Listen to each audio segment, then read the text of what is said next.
And I was curious. I said, I want to know. He was Monsignor at the time, but I said, I want to know, how is it that you justify calling yourself in this religious context or having your parishioners call you Father when Jesus specifically said in the Sermon on the Mount, don't do that.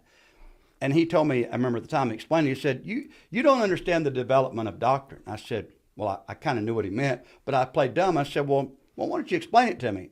And so he said, well, in the first century, the gospel was like a seed that was planted. And so the apostles planted that seed. But then that seed sprouted and it grew into a mighty plant and it has all kind of fruit on it. And I said, oh, that's interesting. So when he got through, I said, that's an interesting explanation. And then he added, he said, the plant that comes from that seed, it doesn't really look like that seed. And I said, okay, so let's see if I follow your analogy. I'm basing this on what God taught in Genesis, for example. Every seed bears after its kind. So let's say that in the early days of Christianity, the apostles planted cucumber seeds.